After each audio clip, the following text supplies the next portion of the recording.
Bueno, estamos entrando a la última parte, ¿sí?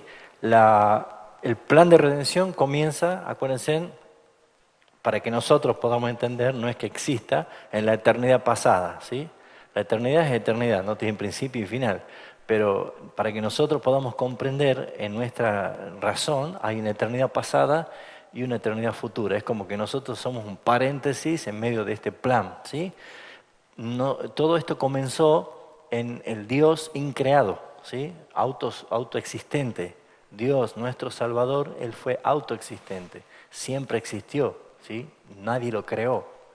Por lo tanto, el plan de redención es un decreto de Dios en su pluralidad, Dios Padre, Dios Hijo y Dios Espíritu Santo, para elaborar un plan para que su nombre sea altamente glorificado. Entonces, esto es crear al mundo, que caiga el pecado, que aparezca el pecado en la caída del hombre, las consecuencias, la solución de la redención y el final que es la glorificación. Y es ver que todo lo que Dios planificó no es nada que se le escapó algún detalle, ¿sí? No es que Dios dijo, mira lo que acaba de hacer Adán, ahora voy a tener que hacer un plan B, a ver qué hago yo para rescatar. No, todo ha sido planificado desde antes de la fundación del mundo. Entonces todo esto comienza con la elección. Nosotros somos salvos porque fuimos elegidos, no porque nosotros hemos elegido a Cristo para ser salvos, sino que Él nos ha elegido antes de la fundación del mundo. Entonces, este decreto, este consejo eterno, desde la eternidad pasada, antes que el mundo fuese, es lo que nos tiene que llevar a nosotros a entender cómo vamos a terminar. La clase última anterior fue la glorificación. Hemos hablado cómo será la transformación de nuestros cuerpos y la transformación de este mundo, de este planeta, ¿sí? No es que nos vamos a tocar el arpa arriba de una nube, ya saben eso, ¿sí? Nosotros vamos a vivir en esta tierra glorificada, transformada, hecha nueva, ¿sí? Y nosotros somos de este lugar y les decíamos que el concepto cielo, que nos vamos al cielo, es para hablar de la dimensión de gloria que tendrá esta tierra. Pero en realidad eso lo hemos hablado la clase pasada y hoy concluimos con lo que es la unión con Cristo. Si bien es cierto, este tema de la unión con Cristo es algo que viene desde la elección en la eternidad pasada, en la aplicación cuando nos convertimos y culmina con la unión con Cristo ya efectiva cuando Cristo venga, porque lo que hemos hablado nosotros en la clase pasada es que cuando Cristo venga vamos a ser transformados a la gloria suya, ¿sí? Es como que nos hemos quedado en la puerta de esa nueva etapa. Pero ¿cómo viviremos después? ¿Cómo seguimos con esto? Y hay algo que se hace referencia en la Biblia a un acto social que todo el mundo lo conoce, que es una boda, ¿sí? Y la Biblia habla en Apocalipsis sobre las bodas del Cordero. Y entonces yo voy a dejar ese tema prácticamente flotando o picando, porque vamos a tocarlo el tema ese hoy, pero no voy a tocar en su totalidad, porque eso es con lo que vamos a empezar en marzo del año que viene con la doctrina de la escatología, o sea, la segunda venida de Cristo y todo lo que va a acontecer y cómo se va a dar todo esto. Pero para poder entender lo que es la boda del Cordero, es la boda de Cristo, está haciendo referencia a un trasfondo cultural que para nosotros es totalmente diferente. Nosotros las bodas latinas no tienen nada que ver con las bodas con trasfondo y cultura hebrea.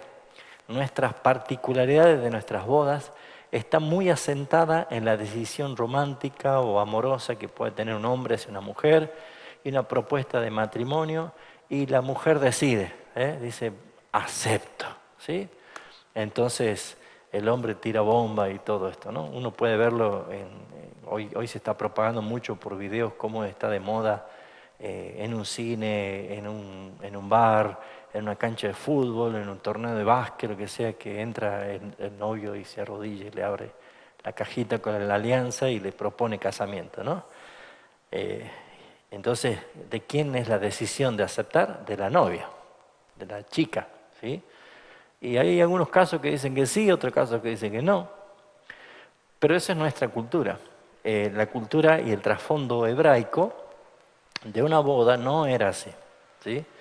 Sino que el novio, cuando tenía interés en una mujer para casarse, él juntaba una buena cantidad de dinero, ¿sí? Establecida por costumbre. Por ejemplo, si era una doncella, una hija, doncella, virgen, él tenía que juntar 100 denarios para pagar, que para esa época era mucho dinero. Si era una viuda, joven, que podía volver a casarse, tenía que pagar 200 denarios. Si era la hija de algún sacerdote o de algún oficial, tenía que pagar 400 denarios, ¿sí? O sea, tenía un costo. Y allí no negociaba, no iba con el anillo a preguntarle si quería la hija casarse con él, ¿sí? La chica, sino que él iba con las dotes, llevaba un fuelle con vino para celebrar el pacto y arreglaba y discutía el precio con el padre, ¿sí? Discutían el precio, la novia estaba allá, la chica andaba por allá y él discutía el precio con el padre. Si el padre aceptaba la dote, aceptaba las condiciones, decía, perfecto, ¿cuánto vas a pagar por ella? Tanta cantidad. Discutía, no, mi hija no vale eso, vale más. Entonces era como una negociación, ¿no? Entonces, cuando se pagaba una cierta cantidad, entonces celebraban un pacto con el vino que tomaban ambos, sellando un acuerdo. A partir de ese momento tenía 12 meses para la preparación de la hija. Ustedes esto lo habrán visto en Esther, el libro de Esther, como ella tenía 6 meses de perfumes y aromas y 6 meses de afeites de mujer y todo eso decía, como describía un año entero de preparación, donde había ya una actividad de desposado, o sea, ella ya estaba comprometida para las bodas con él. No había nadie más que podía insinuarle nada porque el padre no tenía ningún trato con otra persona, solamente ya con la desposada. Entonces todo esto continuaba en que en ese proceso del año el esposo estaba preparando el lugar donde iban a vivir, ¿sí? Y cuando se cumplía el tiempo, la costumbre era de que había un cortejo de doncellas que preparaban sus lámparas con aceite y con fuego para acompañar al novio a la medianoche y venir a buscarla a la novia de su casa y llevarla a su nueva casa, la que el novio había preparado, para que ellos tuvieran allí el acto sexual, ¿sí? Ellos allí en ese momento tenían un tiempo donde se conocían íntimamente y todos los parientes afuera esperando que ellos tengan su intimidad, y cuando salía él, si había pagado la dote por una virgen, él salía de la mano de ella mostrando la sábana con las manchas de sangre de la pureza que había sido entregada de su novia, y entonces comenzaba una larga celebración de bodas por semanas enteras, de gran banquete. Nada que ver con nosotros, ¿no? Lejos de nosotros.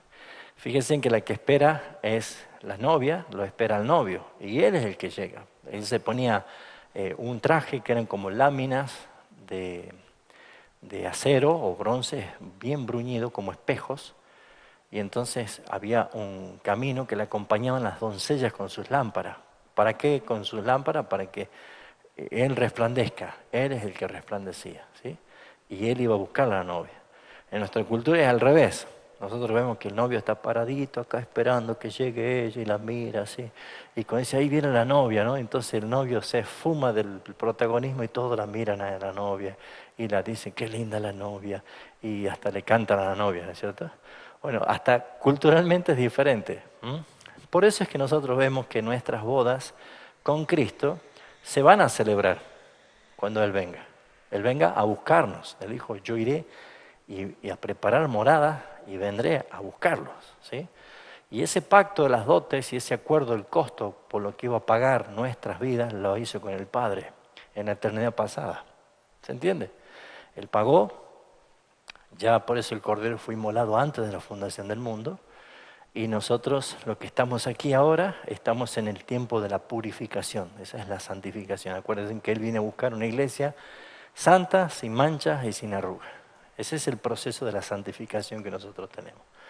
Así que en verdad, esas bodas se van a celebrar cuando Cristo venga ya y nosotros transformados y glorificados, ya preparados para nuestra unión con Cristo, definitiva, aplicada ya, podamos gozar de esto. Pero mientras tanto, nosotros fuimos unidos a Cristo en el acto electivo del Padre, estamos ahora unidos con Cristo, y vamos a aprender eso, y cuando venga Cristo, nuestra total unión con Cristo será manifiesta ya como lo que es un matrimonio. Por eso es que los que están casados, ¿sí? Aprovechen de decirle mi amor aquí, a decirle mi cuchi cuchi, porque ¿qué dice el Señor? Allí no habrá casamiento, dice, ¿sí? Seremos hermanos todos. ¿Por qué? Porque el único sentido del matrimonio, con la única intención que Dios creó el matrimonio, el varón, dejando a su padre, su madre y uniéndose con su mujer para hacer una sola carne, es para mostrar nuestra unión con Cristo. Cristo es el esposo y nosotros la iglesia, muchachos, ¿qué va a hacer? Tenemos que aceptar, somos la esposa, ¿sí? La amada esposa del Cordero. En un sentido figurado para que podamos entender el perfecto amor.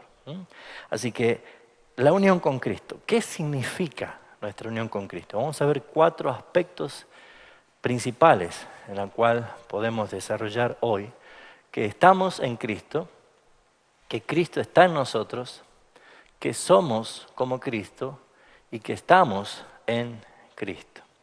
Voy a leer una definición que el libro de Gruden está citando a John Murray, un teólogo también impresionante que explica muy bien acerca de la doctrina de la salvación. Y dice, la unión con Cristo tiene su fuente en la elección de Dios Padre antes de la fundación del mundo. Y tiene su cumplimiento de la glorificación de los hijos de Dios. La perspectiva del pueblo de Dios no es estrecha, es amplia y es larga y no está confinada al espacio y el tiempo.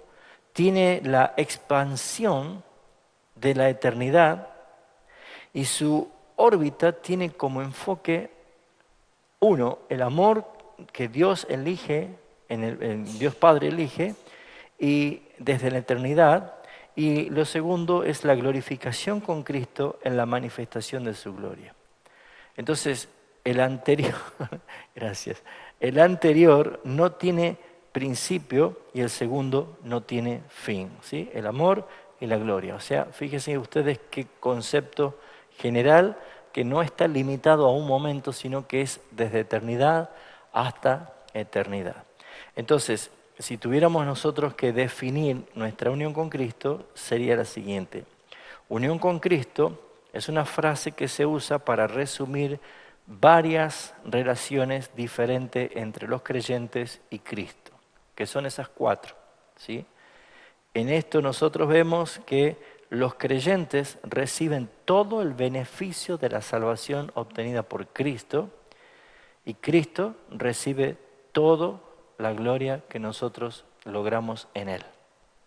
Por eso es que necesitamos entender qué es esto de la unión con Cristo y que ya estamos unidos, pero cuando se celebren las bodas, lo que nos va a permitir a nosotros vivir de una manera gloriosa y eterna con el Señor.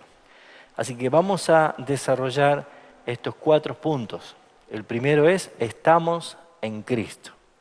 Y estas son verdades que nos enseñan a nosotros a disfrutar. Por eso yo les mandaba la invitación que cuando lo entiendan con toda claridad a esta doctrina, va a cambiar totalmente su manera de vivir, de ver las cosas, la percepción que tienen, porque a veces nosotros hacemos un gran esfuerzo por lograr méritos, por agradar al Señor, pero no nos olvidemos que nunca lo vamos a poder lograr.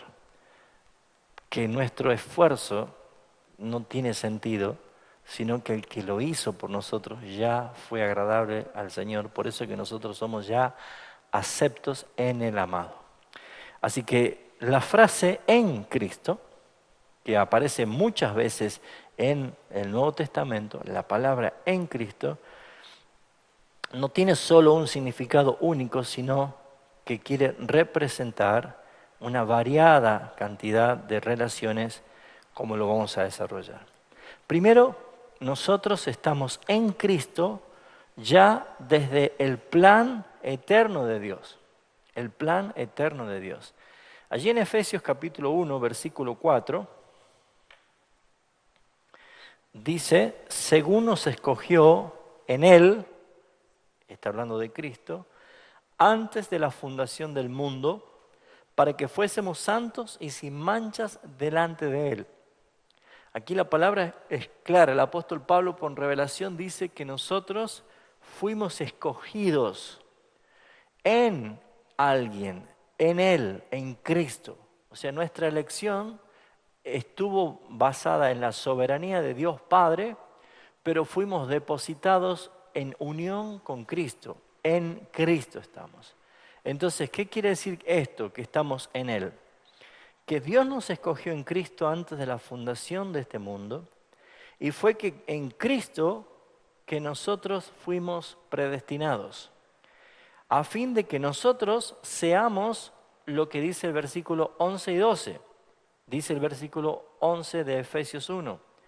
En Él, asimismo, tuvimos herencia, habiendo sido predestinados conforme al propósito del que hace todas las cosas según el designio de su voluntad.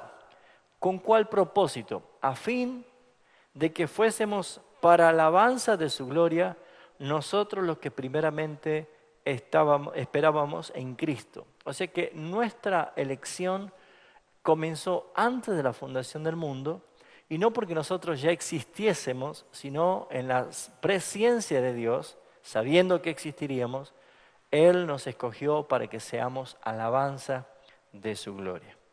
Entonces, ¿cómo podemos explicar esto? Hay textos que pueden afirmar claramente que nuestro tiempo comenzó en Cristo y que eso nos va a llevar a nosotros a entender nuestra relación que tenemos con Él. Alguien que busque, por favor, 2 de Timoteo 1:9 y que me colabore con su lectura. 2 de Timoteo 1:9. ¿Sí?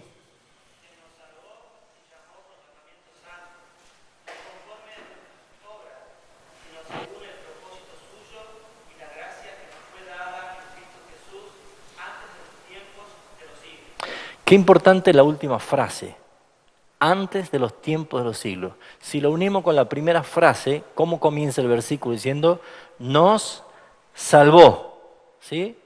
Y nos llamó. ¿Cuándo? Antes de los tiempos de los siglos. No por algo que nosotros hayamos hecho, no por méritos, ¿sí? Sino justamente Él lo hizo debido a su gracia con que Él nos amó. Entonces, ya comenzamos nosotros a entender que nuestra unión con Cristo comienza en el acto electivo del Padre, ¿sí? Voy a dar un ejemplo trivial. Aquí la hermana, ella nos sirve café en la taza. ¿Qué pasaría si nos quiere servir café en la mano?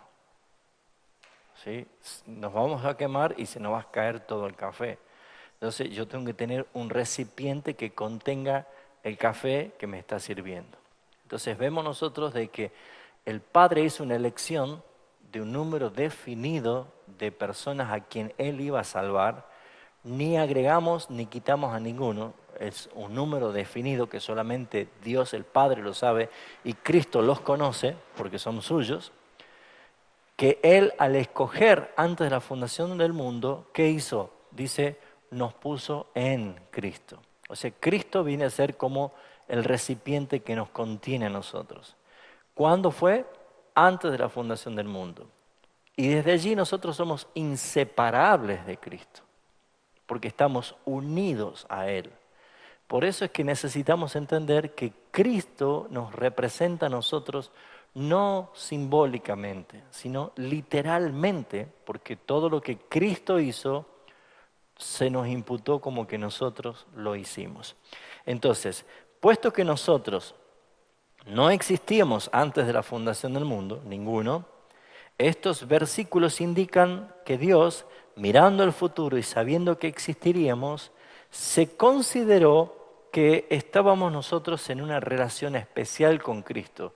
Nosotros no existíamos, pero Dios ya sabía que nosotros íbamos a existir y por eso ya Él había anotado tu nombre en el libro de los salvos. Tu vida ya estaba predestinada para conocer a Cristo. Entonces, no nos escogió primero por méritos nuestros o porque Dios vio que nosotros le íbamos a recibir o arrepentirnos, sino como hemos leído, por su pura gracia. Así que aquí vemos nosotros de que nosotros fuimos escogidos en Cristo. Todavía Cristo no había venido a este mundo a nacer, ¿sí? Todavía no había caído Adán en pecado, ni siquiera había sido creado la tierra, pero ya estábamos nosotros en Cristo. Ahora, estamos en Cristo en el plan eterno de Dios, pero también estamos en Cristo durante la vida de Cristo en la tierra. Cuando Él nació y vino a este mundo, adivinen quién vino con Cristo. Nosotros.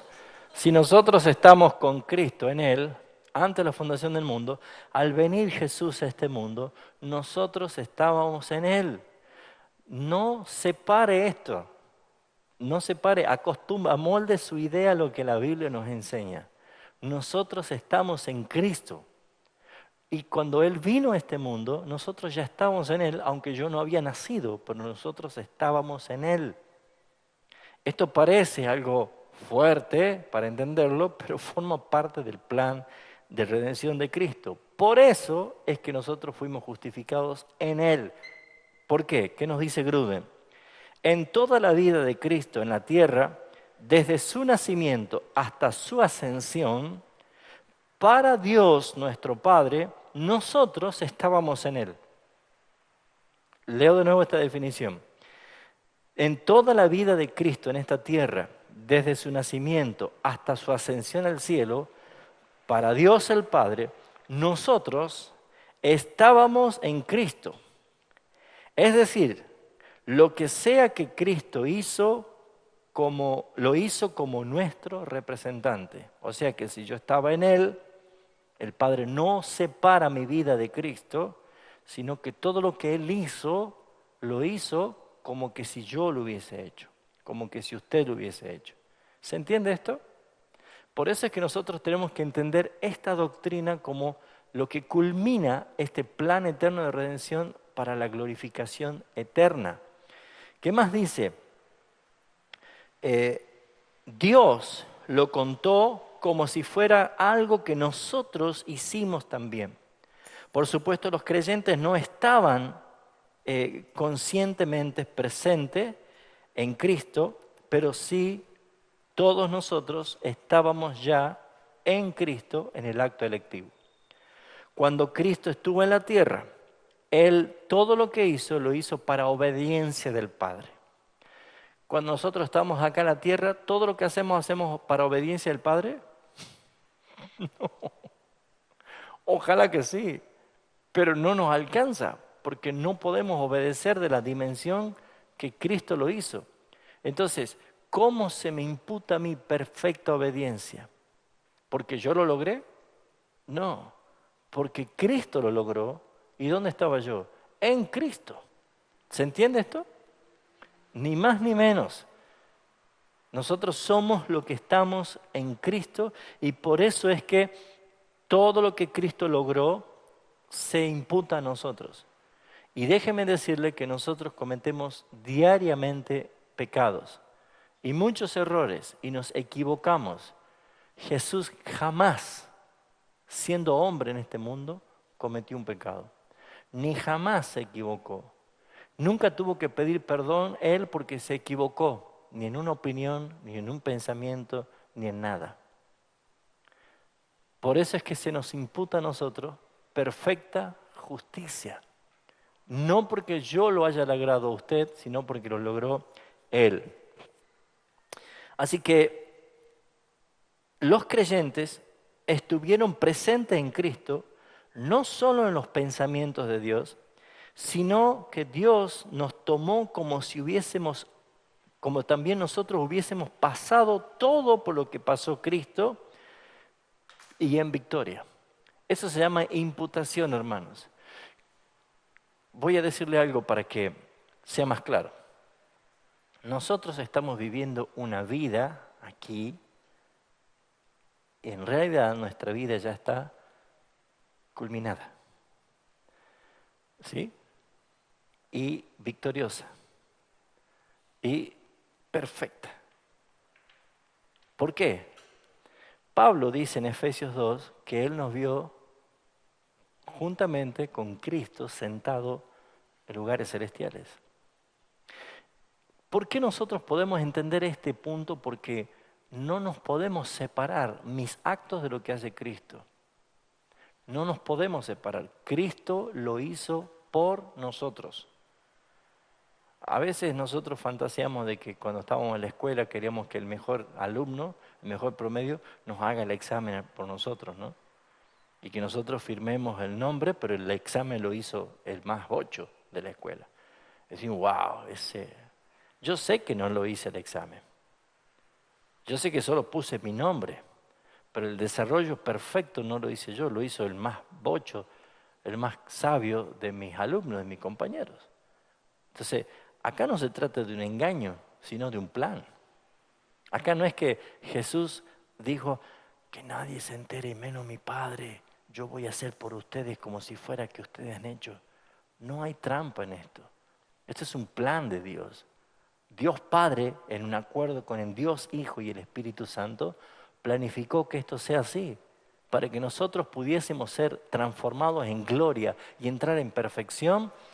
Nuestra naturaleza caída no podía lograr hacerlo por méritos propios, así que lo hemos logrado en el intercambio glorioso que hizo nuestro Señor.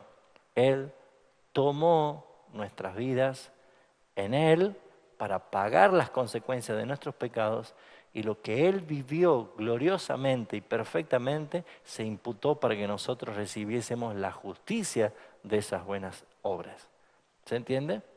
Entonces, es muy importante entender esto, que cuando Jesús obedeció perfectamente a Dios en toda su vida, Dios Padre nos consideró a nosotros como que también hubiéramos obedecido perfectamente. Esto es glorioso, ¿no? A mí me trae paz. Esto sí que es buena noticia, es evangelio puro. Yo quisiera que todo el mundo pueda darse cuenta de lo que significó Cristo viniendo a morir en la cruz del Calvario. Pero aún quisiera más que los creyentes que dicen que creen en la obra de Jesucristo entiendan por qué nuestra única misión aquí en la tierra es propagar estas buenas noticias. No nos manda el Señor a hacer buenas obras y a ser buenitos. Nos manda a obedecer. Y es descomprimir nosotros la situación de vida que tenemos. Tenemos que nosotros entender que en Cristo ya somos justificados, que en Cristo ya tenemos victoria. Por eso es que nosotros no podemos negar que Pablo trae un mensaje que iba a revolucionar la cabeza de los creyentes, porque el apóstol Pablo está diciendo algo que él lo recibió directamente del Señor. En Romanos capítulo 5, ¿vamos bien? Dice el versículo 19.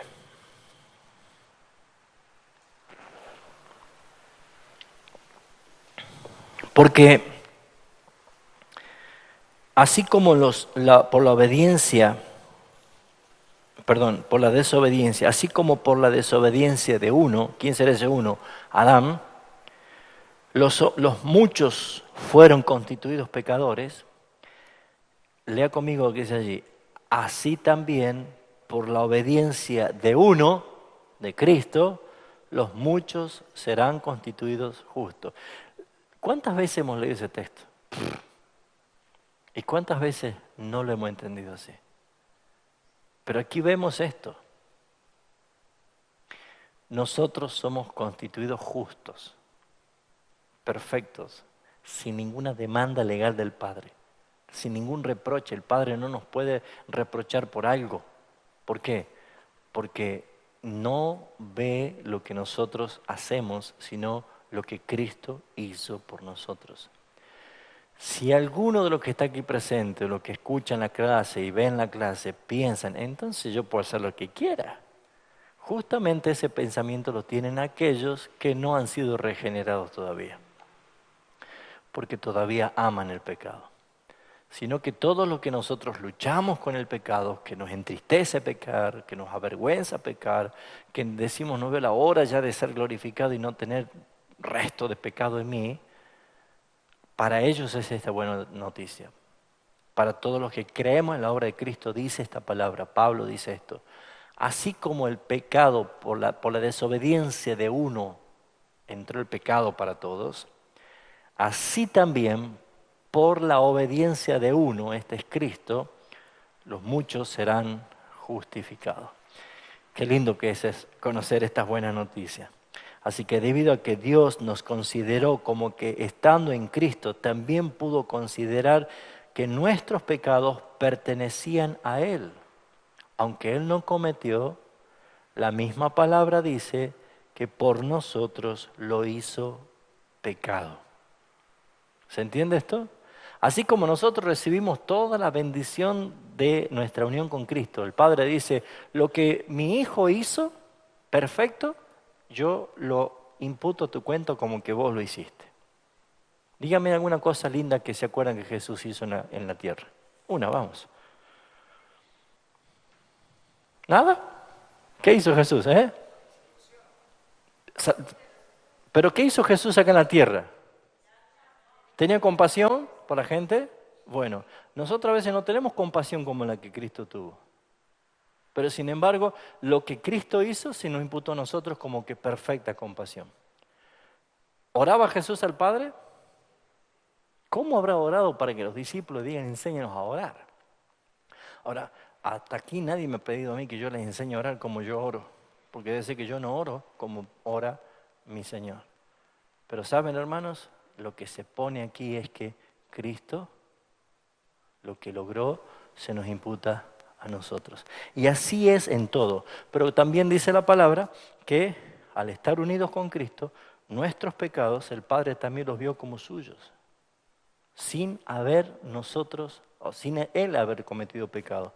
Por esa razón es que nosotros vemos que debido a esto, el Señor trató a su propio Hijo como si fuésemos que nosotros estábamos en Él y que se nos imputó los pecados nuestros a Cristo Jesús.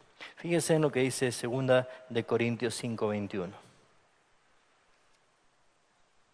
2 de Corintios 5:21 dice, al que no conoció pecado, está hablando de Cristo, por nosotros lo hizo pecado, para que nosotros fuésemos hechos justicia de Dios en Él.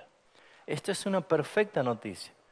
Nadie va al cielo por ser buenito, sino por la obra que Cristo hizo, y yo creo que Cristo lo hizo por nosotros. Eso es lo que el Evangelio está diciendo. Solamente Él es el único digno de alabanza. El Padre dijo, tú eres mi Hijo amado. Entonces aquí encontramos otra vez más otra herramienta para poder gozarnos en esto. O sea, debido a que Él consideró el Padre como si fuera nuestros pecados que le pertenecían a Cristo, Él es el que tomó nuestro lugar. El Señor hizo recaer sobre Él la iniquidad de todos nosotros. Isaías 53 dice esto, ¿sí? Mas Él llevó nuestras iniquidades y nuestras rebeliones.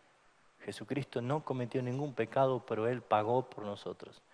Y en eso consiste justamente la obra de la sustitución.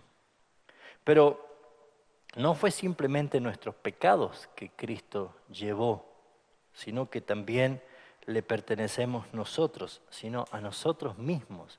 Nosotros, como dice la palabra, estábamos en Él de esta manera, por eso es que cuando Él murió, también nosotros hemos muerto. Cuando Él resucitó, también nosotros hemos resucitado. Ese es el corazón del Evangelio, la unión con Cristo. Y no porque nosotros lo hayamos hecho por mérito, sino por su gracia y por su misericordia.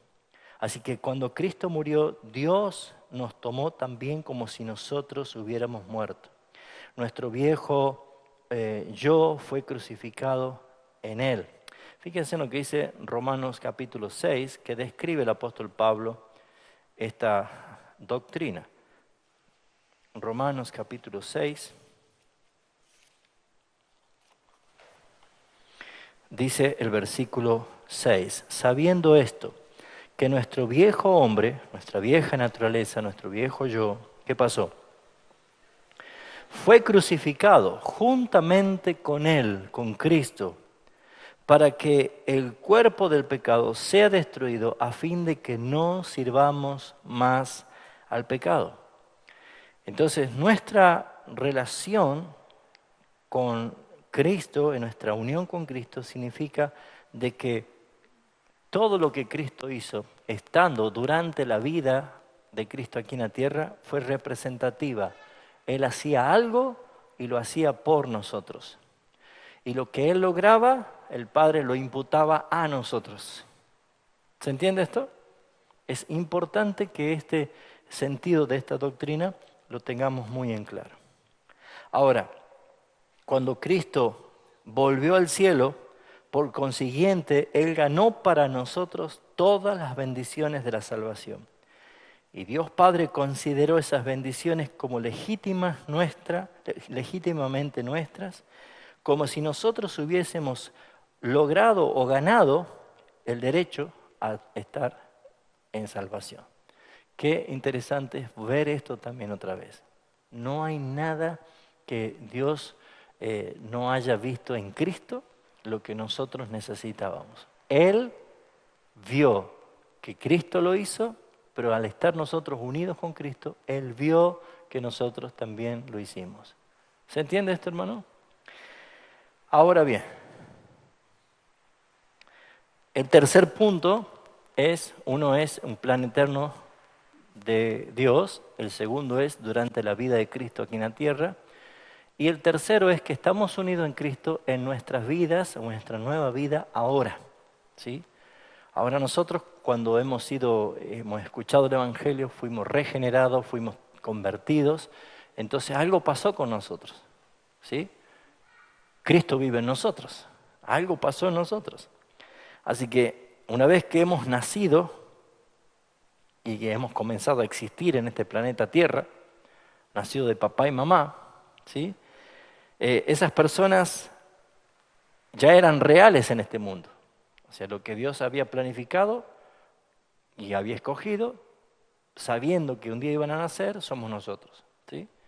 ¿Cuándo estamos nosotros en la mente de Dios? Desde antes de la fundación del mundo. Pero yo no tengo tantos años, ¿sí? Yo en esta tierra tengo 48 años de vida, en esta tierra. Un día yo nací acá, un 31 de enero de 1970, Raúl Oliva llegó, pero no era salvo todavía. Pero ya venía yo en los planes de Dios de que un día el Evangelio de Jesucristo iba a abrir mis ojos y que yo me iba a arrepentir, iba a creer en el Evangelio, iba a comenzar una nueva vida. Y así ha pasado con vos. A mí me tocó quizás más joven o más adolescente, fue cuando realmente tuve un encuentro con el Señor, y algunos de ustedes un poco más grandes, otros mejor recientemente. Lo importante es que el plan de Dios se aplicó en el tiempo que Dios tenía determinado. Ahora bien, también debemos nosotros ser traídos a la relación con Cristo mediante el Evangelio de su palabra, la cual nos habla de las buenas noticias y que el Espíritu Santo nos lleva a nosotros a tener una convicción y arrepentimiento. Así que nuestras vidas están enriquecidas por tener la vida de Cristo. ¿Se acuerda que el apóstol Juan escribe en su carta, el que tiene el Hijo tiene la vida y el que no tiene el Hijo no tiene la vida? Entonces, al nosotros en esta tierra recibir a Cristo significa recibir la vida de Cristo en nosotros. Entonces, ya no solamente estamos unidos en la eternidad, en el acto electivo, no estábamos unidos solamente en la vida de Cristo aquí en la tierra, sino que ahora también nosotros estamos unidos al recibir la vida de Cristo ya como experiencia personal en nosotros. ¿Se entiende esto? Entonces, aquí vemos estos aspectos de nuestra unión con Cristo y que literalmente se manifiesta en nuestra vida cuando nos convertimos. Cuando nosotros hemos muerto y hemos sido resucitados con Cristo, eso pasó cuando Cristo estaba aquí en la tierra. Pero cuando nos hemos convertido, eso pasó en nosotros. Morimos a la vieja naturaleza y nacemos a una nueva vida. Eso se llama regeneración, ¿sí? Al nacer una nueva vida, nosotros tenemos esta vida que descubrir. Eso se llama conocimiento, crecimiento. Esta vida espiritual la vamos descubriendo. Yo voy cada día descubriendo más lo que significa tener a Cristo en mí. Sigo viendo al pobre Raúl Oliva en su miseria, en su pecado y en su debilidad, pero a la vez veo la gloria de Cristo en su vida, en mí, y digo, Señor, gracias. Entonces todo este proceso nos lleva a nosotros a perseverar en madurez, en santificación, porque nosotros tenemos la vida de Cristo en nosotros. Y también vemos nosotros de que todas nuestras acciones pueden ser hechas en Cristo. Y claramente nosotros vemos que esta relación de hacer cosas es, por ejemplo, un texto conocido. Todo lo puedo en Cristo que me fortalece. ¿Sí? Esa palabra en me está diciendo que mis acciones las logro en Cristo. ¿Sí? Y hay muchísimos en la iglesia, en la Biblia. En Cristo hay muchísimas definiciones que nos llevan a nosotros a ver que podemos hacer cosas en Cristo. Así que esta nueva vida en Cristo que nosotros tenemos, podemos entender claramente que las cosas que nosotros vivimos ya no tienen peso, valor ni autoridad, porque ya han muerto nosotros. Ahora tenemos una nueva vida que debemos cultivarla. Y eso también está llevado a hacer actos. O sea, todo lo que me manda el Señor a hacer, lo puedo hacer en Cristo. ¿Qué quiere decir esto en Cristo? Son todas las acciones de nuestras vidas que pueden ser hechas en Él. Por ejemplo, voy a dar algunos textos para que lo anoten, pero no lo vamos a leer todo. Pablo habla de la verdad en Cristo, ¿sí? Romanos 9:1 y 2 Corintios 2:17. Dice que nosotros podemos hablar la verdad en Cristo, ¿sí? Antes nosotros éramos mentirosos por naturaleza, porque éramos hijos del diablo. Ahora nosotros hablamos verdad. 2 Corintios 2:17. También dice, se enorgullece en su trabajo en Cristo. ¿Sí? Romanos 15:17. Se enorgullece en su trabajo en Cristo.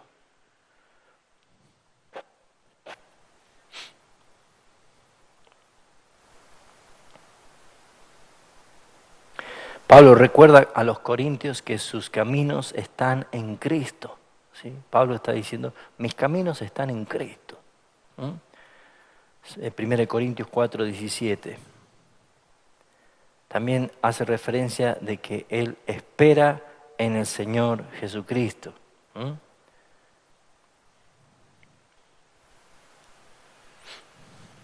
Filipenses 2:19. También hace mención que él se regocija grandemente en el Señor. Filipenses 4:10. O sea, estoy dando algunos de muchos. Y así van a ver que nuestras acciones, gozarnos, hablar la verdad, ayudar, amar al prójimo, evangelizar, todo lo que nosotros hagamos lo podemos hacer en Cristo. ¿Qué significa esto? Es asegurar la victoria. Porque si lo hacemos en Cristo, estamos asegurando el triunfo. Si lo hago en Raúl Oliva, es casi seguro que no lo logro. Por eso es que se nos enseña a través de la palabra que todo lo que hagamos, lo hagamos en el nombre del Señor. ¿Lo entienden? No es una muletilla para ver cómo termino la oración después de comer una comida o antes de comer una comida. En el nombre de Jesús, amén. Pareciera que es el final de la carta, ¿no? Sino es entender en verdad que estoy haciendo mis actos en Cristo. Es donde tiene valor, donde tiene autoridad, donde tiene victoria, donde tiene poder, es lograr todo esto en Cristo. Y por último encontramos también que en nuestra vida, aquí en la tierra, revelamos nuestra unión con Cristo en la iglesia, porque todos los cristianos formamos o integramos un solo cuerpo, el cuerpo de Cristo, en el cual Él es la cabeza. Por eso es que Satanás siempre quiere atacar a la iglesia para provocar divisiones, enemistades, pleitos. Y lo que nosotros tenemos que tener, como dice Pablo en Efesios 4, ser solícitos en guardar el vínculo de la unidad espiritual. Yo debo dar preferencia a mi hermano, yo debo amar y perdonar a mi hermano, debo sostener a mi hermano para que no caiga. ¿Por qué? Porque somos un cuerpo, ¿sí? Fíjense ustedes en su propio cuerpo, nunca va a encontrar su mano tratando de ahorcar a su otra mano. No lo va a hacer, porque somos miembros de un cuerpo y nos necesitamos. Entonces, la vida de un cristiano que entiende nuestra unión con Cristo, entiende que mi hermano es tan importante para mí como lo es para Cristo. Entonces deberíamos nosotros bregar por la unidad, por el amor mutuo, por el compañerismo, por las preferencias de nuestros hermanos y darle lugar a ellos principalmente. No el tiempo que nos sobra, sino a ellos principalmente. Debido a que somos un cuerpo en Cristo, la iglesia entera puede estar en Cristo. Nosotros somos una iglesia local que integramos parte de ese gran cuerpo de Cristo. Pero nosotros somos llamados a permanecer en la unidad, ¿sí? Bueno, van a tener muchos textos como Romanos capítulo 12 que van a encontrar, que habla del cuerpo y de ser miembros del cuerpo. 1 Corintios 10, 17 y capítulo 12 en adelante también.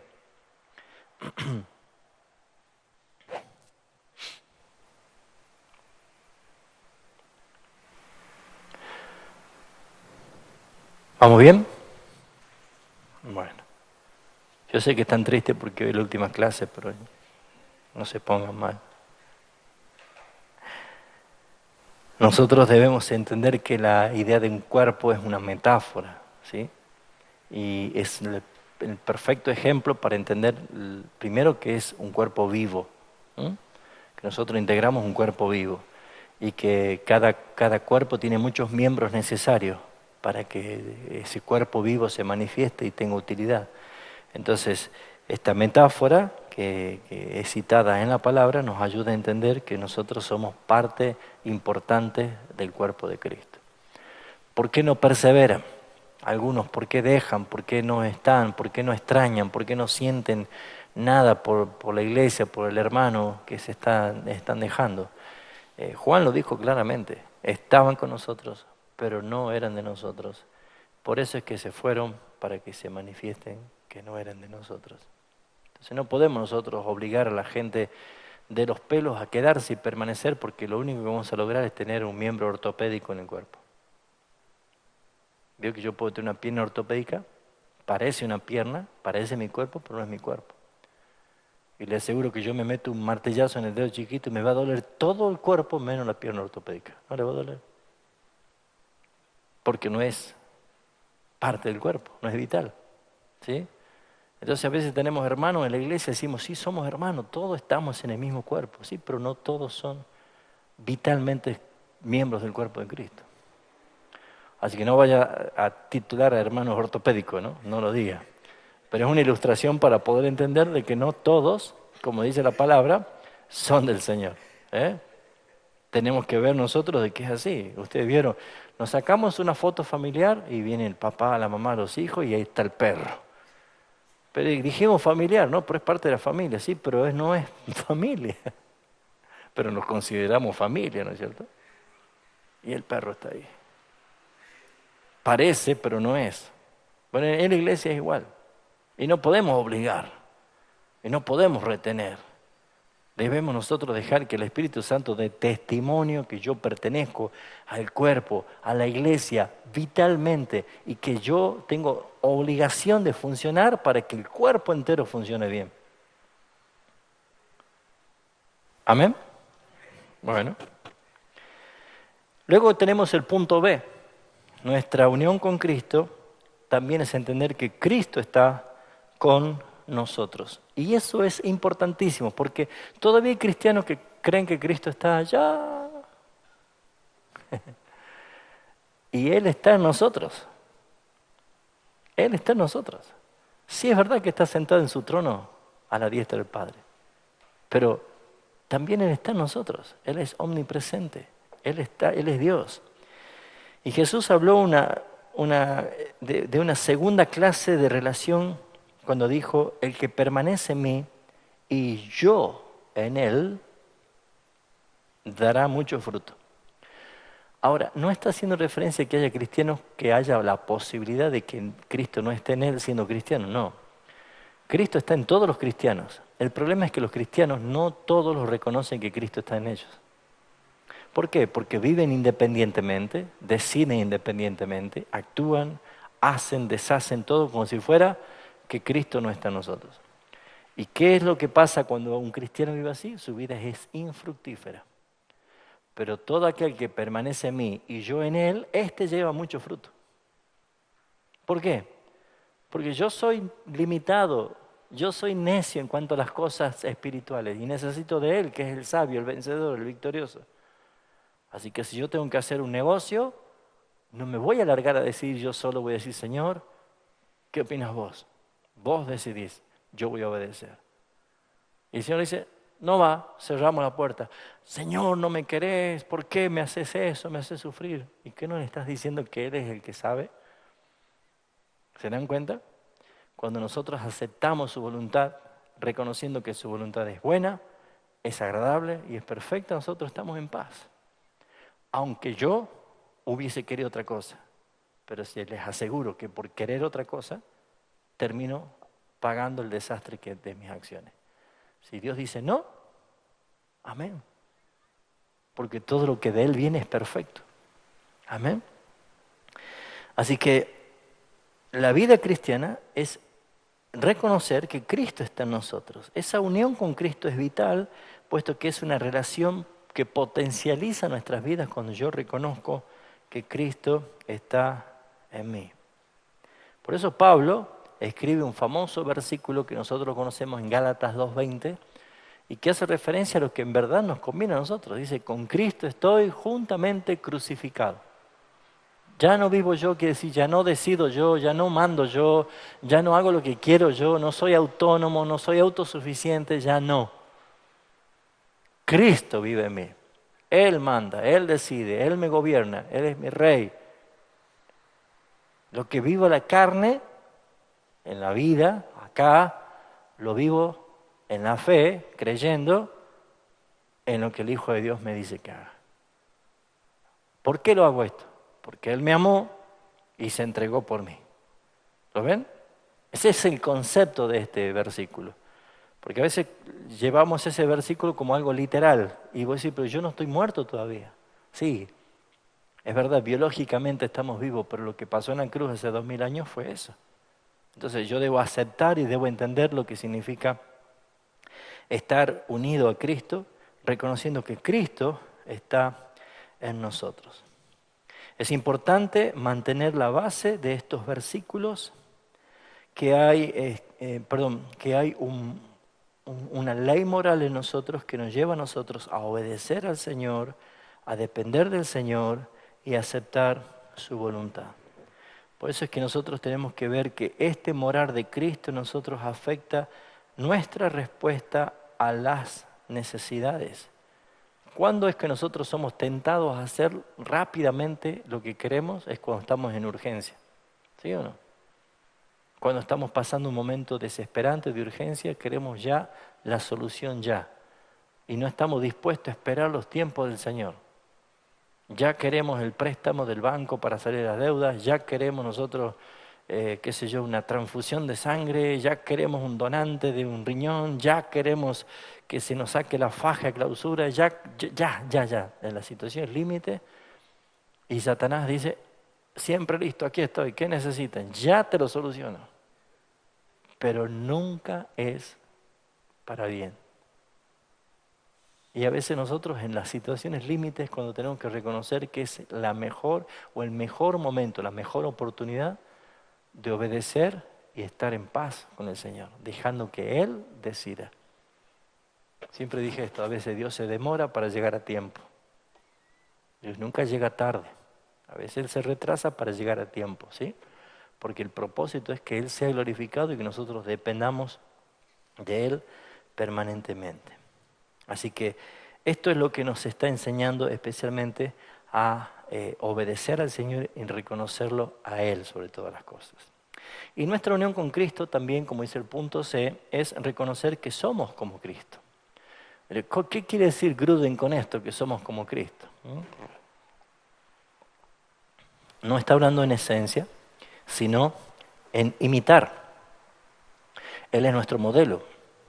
Él es el patrón de conducta, Él es el amado del Padre, el deseado del Padre, el que agradó al Padre, entonces yo tengo que hacer lo que Él me mostró, lo que tenemos que hacer. Entonces el tercer aspecto de nuestra unión con Cristo es nuestra imitación de Él. ¿Sí? Se dice que uno imita lo que admira. Es común esto, la gente imita a quien admira, ¿sí? Ustedes, no sé, se ponen las camisetas de fútbol que se compra y en vez de decir Oliva, dice Tevez, ¿eh? O ¿cómo sería Juan? Piti, ¿eh? El Piti Juan. Pero fíjense ustedes que portamos nombres de otro, no es mi nombre, pero yo lo porto orgulloso, ¿sí? ¿Se acuerdan cuando Palermo se teñió el jopo acá de amarillo? Todos andaban con el jopo amarillo, ¿no? O por lo menos los hinchas de Boca. Y es así, porque al que admiran, a ese lo imitan, ¿sí? Se habla igual, se camina igual, se comporta igual sobre a quien admiro. Para admirar a alguien, ¿qué se necesita? ¿Cómo? Conocer. ¿Y para conocer qué significa? ¿Qué hace falta? Tiempo. Tiempo de observarlo, tiempo de criticar, me gusta, no me gusta. Entonces cuando yo veo que, wow, qué guitarrista. A ver, lo voy a ver de nuevo. Wow, qué guitarrista. Y empiezo, ¿vieron a este guitarrista? Cuando yo ya empiezo a propagar lo que a mí me impactó, es porque ya lo tengo acá en observación. Después dice, viene mi guitarrista a Buenos Aires y me saco el pasaje, me voy a verlo a mi guitarrista. Y le dice, el otro año vine a Chile, me iré a Chile a verlo a mi guitarrista. Para llegar a ser admirador de alguien, me demanda tiempo. Conocerlo, estudiarlo y hasta tratar de imitarlo. Porque yo tengo la guitarra y después le digo a mis amigos, miren cómo me sale. ¿A quién? Igual, te dicen todo. Y vos decís, ¿se dan cuenta? ¿Por qué hay ¿por qué hay tantos cristianos que poco demuestran a Cristo? Porque no lo imitan, ¿no es cierto?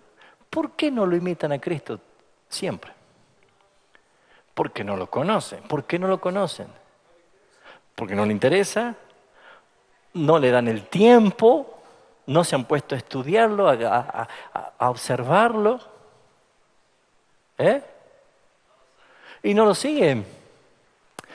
Sí, Jesús es el Señor, el Salvador, qué grande, grande mi Señor, yo lo alabo, sí. Pero imito a este, imito a aquel. ¿Por qué lo haces? Porque te cautivó. Y ese es un problema. Por eso dije que esta doctrina es importante porque nos ayuda a nosotros a entender nuestra unión con Cristo. Y yo no sé ¿a cuánto le gusta cocinar acá? Ajá, ¿hay varones que cocinan algunos? Sí, cocinan, ¿no? Más o menos. Es como que de pronto te permiten que tengas la oportunidad de vivir un año con el, no sé, ¿cuál es el máximo cocinero que aparece más famoso? Hoy hay muchos programas, ¿no? De televisión. ¿Eh? ¿Qué sé yo? Algunos. Bueno, el máximo, ¿sí? Y te dan la oportunidad que vive en tu casa un año. Sería absurdo que pase el año y vos no sepas hacer un huevo frito. Te la pasaste comiendo de, ¡ay, qué rico! Todo lo que él hizo, ¿no? Pero vos nunca aprendiste nada de él. ¿Qué hacemos nosotros con Cristo? ¿Hace cuánto que sos creyente? ¿Hace cuánto que Él está en vos y vos en Él? ¿Hace cuánto? No me responda, cada uno sabe. ¿Qué aprendiste de Él? ¿Qué imitaste de Él?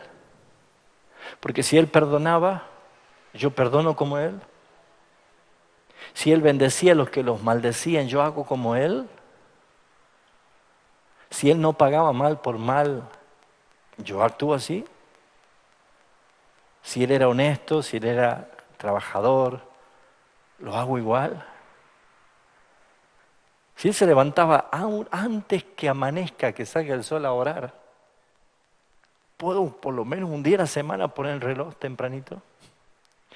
¿Se dan cuenta de que a veces decimos, yo soy cristiano pero no le sigo? Yo soy cristiano pero no le represento. Y en eso justamente consiste en entender que al decir que somos como Él, debemos imitarlo. Pablo en Corintios capítulo 1, 1 Corintios 1, 11,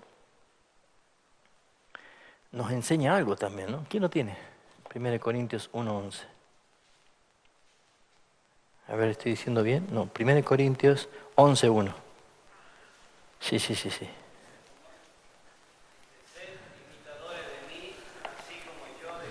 Ajá. ¿A quién imitamos? ¿A Cristo o a Pablo? Elija usted, ¿a quién quiere imitar? ¿A Cristo o a Pablo? No se vaya a largar diciendo a Cristo primero.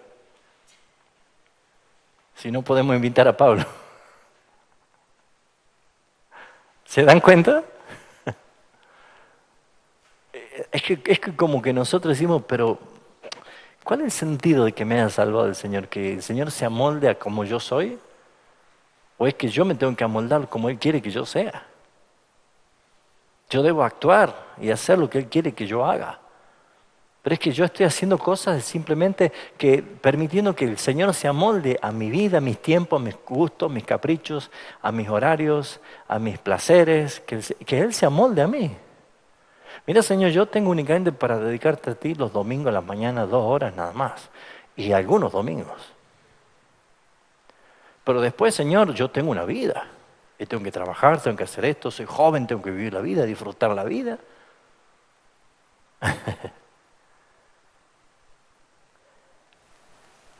No podemos nosotros entender la doctrina de nuestra unión con Cristo sin reconocer estos puntos, que estamos en Cristo, que Cristo está en nosotros, que nosotros somos como Cristo, porque somos cristianos, debemos demostrar, vivir, actuar, imitarlo a Él. Para esto tengo que conocerlo, descubrirlo en la palabra, ver cómo actuó Él, con qué sabiduría, aprender de Él. Nuestra imitación de Cristo se evidencia especialmente en el sufrimiento.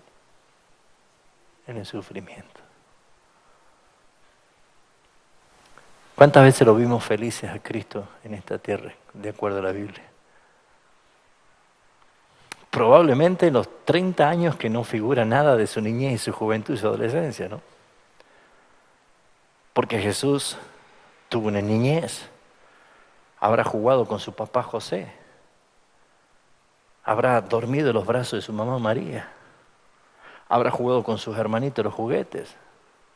Claro, Jesús era un hombre, nació como niño. Jesús habrá jugado, se habrá trepado a un árbol. Jesús habrá contemplado unos pájaros que volaban. Se habrá tirado a una laguna a nadar con sus amigos. Ese es nuestro Señor. ¿Pero dice algo de eso? No. ¿Y por qué no reveló el Señor qué hizo a los 30 años Jesús? La Biblia dice que Él revela lo importante de los asuntos. O sea que lo que Jesús hizo no era importante para que nosotros sepamos, sino lo importante que Él hizo, que en eso nos observemos. Y solamente 3 años y medio. Ahora, evaluemos esos 3 años y medio. ¿Qué hubo? ¿Más alegría o más sufrimiento? ¿Murió alegre o en profundo dolor? Pero revela Hebreos, capítulo 12, dice que por el gozo puesto delante de Él, sufrió la cruz, menospreciando el oprobio. O sea, Él veía el dolor, sabía qué terrible que era eso, que le pidió al Padre si era posible que le quite esa copa.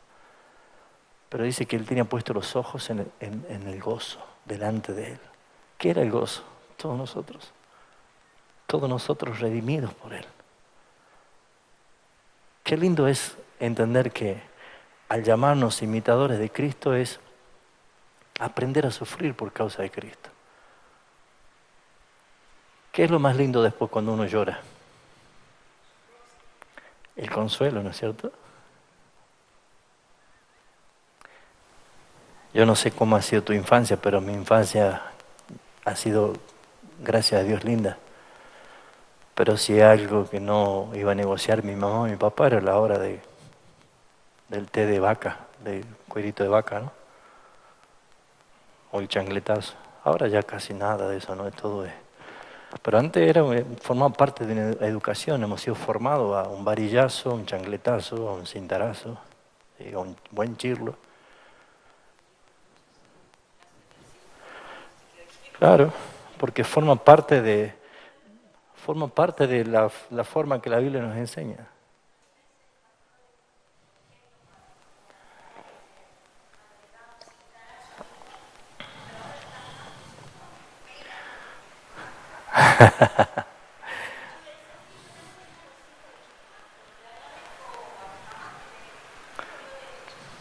Bueno, la Biblia dice que la vara hace huir la necedad al muchacho. Parafraseado, una buena varillazo le saca la tontera, ¿no? Pero fíjense ustedes que uno puede decir que esos azotes o esos varillazos o changletazos, lo que sea, purgaban pecado. ¿Sí o no? Purgaba. Y después, ¿cómo volvíamos nosotros? Cuando venía tu mamá o tu papá y te abrazaba. Ya veníamos entregados y decíamos, perdóname mamá, perdóname papá, no lo voy a hacer más. Y ese abrazo, y que te alza y te pone la mesa y te hace un licuado de banana, toma. ¡Ay, qué lindo! Ya ni me acordaba del changletazo. ¿Por qué? Porque lo que viene después es lo mismo que dice Hebreos 12. Es verdad, la disciplina del presente no es motivo de gozo, pero después se hace un fruto apacible en aquello que ha sido aplicada y sentimos paz. Yo me pregunto, si dice el Señor que Él enjugará las lágrimas de todos nosotros, ¿cómo va a enjugar mis lágrimas si yo aquí no quiero sufrir? Huyo del sufrimiento por causa de Cristo. ¿Qué va a enjugar el Señor?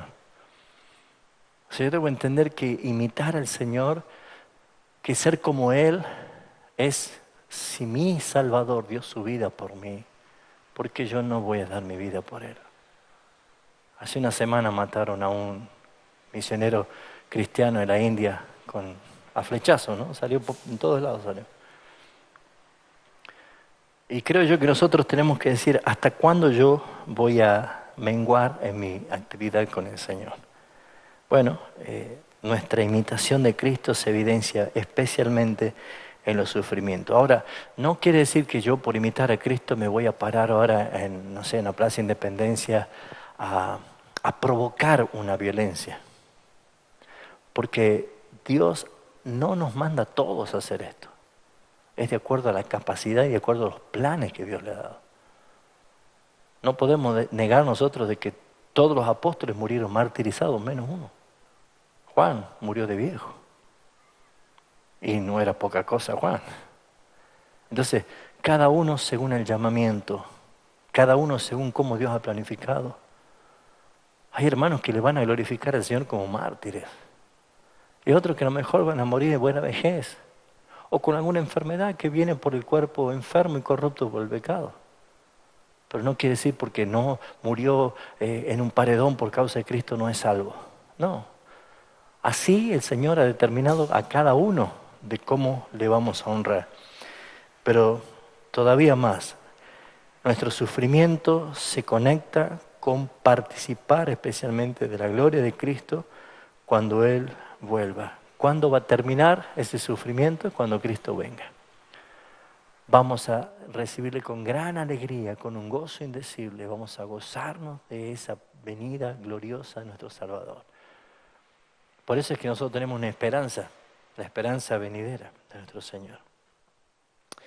Y el último punto, estamos con Cristo. Estamos con Cristo. Esto significa que al estar con Cristo, tenemos una comunión personal con Él. No sé cómo se siente usted cuando, qué sé yo, por ejemplo, le toca subir en el ascensor de un edificio alto y justo entra una persona que usted no se conoce. ¿Veo que silencio incómodo? Y uno trata de sacar una conversación, ¿no? Calor, ¿no? Qué humedad, ¿no? Sí, por lo menos porque uno no puede estar en silencio con otra persona. ¿Sí? O por ahí se sienta alguien al lado del colectivo, entonces hoy más fácil es ponerme el taco. No, así no me habla nadie. Pero esa persona capaz que se siente incómoda y quiere hablar con vos. Estar dos personas juntas en un lugar y no hablar es incómodo. ¿Sí o no? Me pasa a mí nada más. Nos pasa, ¿no es cierto? A veces me tomé esos remis para ir a Concepción, que subimos 18 apretados hacia adentro, ¿no? Y uno tiene que hablar, ¿no? Hay una hora sin decir nada. Y entonces alguien habla y ya hablamos del partido, ya hablamos de esto, ¿no? ¿Por qué? Porque aunque no me interese lo que hable, yo tengo que hablar porque ese silencio es incómodo. ¿Cuánto hablas diariamente con Cristo? ¿No te incomoda que pase un día y que no le hayas dirigido la palabra a tu Salvador, que nosotros estamos con Él?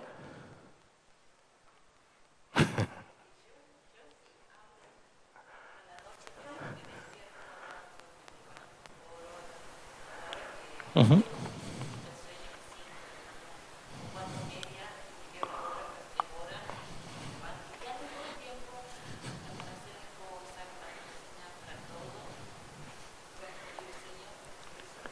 ¿Está bien? Es desarrollar una amistad, ¿sí?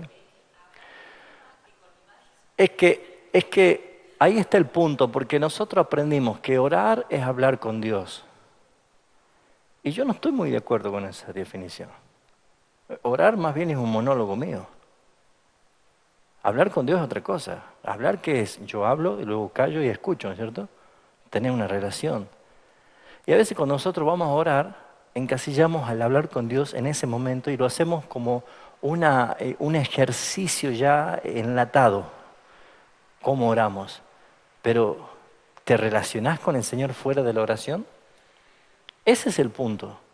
Es entender que Él es una persona, como es el Espíritu Santo, que está con nosotros, está conmigo, yo estoy con Él, estamos en presencia. Por eso es que yo le enseñamos hace un tiempo, no me acuerdo, pero a veces cuando oramos nosotros imaginamos que es tan lejos, ¿a dónde está el trono de Dios allá en medio de las nubes? Y el Señor hasta que llegue a mi oración. Hermanos, apenas nosotros abrimos nuestros labios, dice el Salmo, Él ya lo sabe. O sea, estamos en una presencia inmediata. Yo debo aprender a tener comunión con el Señor, una comunión personal. Es un aspecto que me edifica, es un aspecto que me llena, que me sacia.